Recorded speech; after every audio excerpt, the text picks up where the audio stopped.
Geoffrey Hinton, the Godfather of AI, as they call him, has warned over the dangers of AI. And this is what stories like this are what bring in AI safety into the mainstream. I've seen this story covered on BBC News on the homepage, which was quite surprising to me because I've never really heard the BBC discuss AI safety in such a serious tone before. How serious is this when you hear someone like that bring it into the mainstream, and does it make you happy to see big corporations like the BBC and sort of world news publications discussing AI safety? Absolutely. They've touched on it over the years. The big news to me is they're talking about extinction. Hmm. When I wrote my book, Our Final Invention, 10 years ago, I talked about extinction. A few others were talking about the fact that we could be destroyed by advanced artificial intelligence. So what was really refreshing about Geoffrey Hinton's talk and what he said and how he said it was that he said, I've got a quotation here. He said, I suddenly switched my views on whether these things are going to be more intelligent than us. I think they're very close to it now, and they will be much more intelligent than us in the future. How do we survive that? And this is the question a lot of us have been asking for 10 years. How do you coexist with something that's 1,000 or 1,000,000 times more intelligent than we are?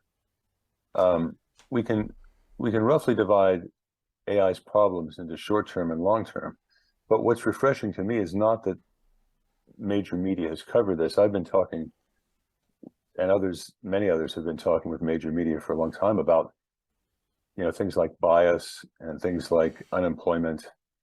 But extinction, now we're getting serious.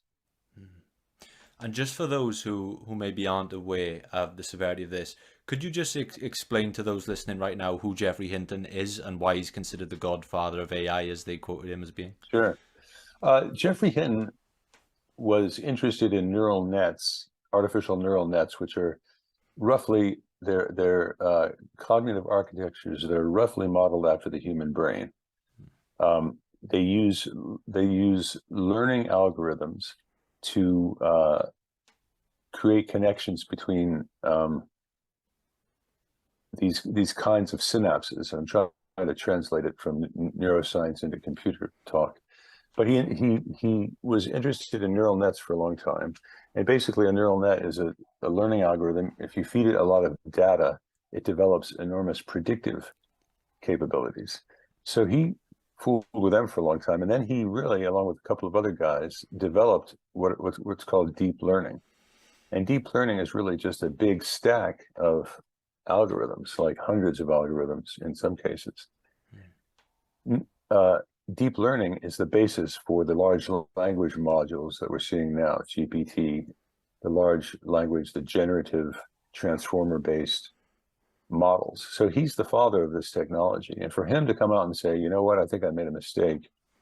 I'm going to quit my job at Google and I'm going to proselytize a little bit about the dangers of AI. So it's a seismic moment in computer science. And people who were poo-pooing these ideas can't do that anymore. When someone like Hinton comes out and says, "No, this is real. We've got to pay attention to it. We've been behaving recklessly."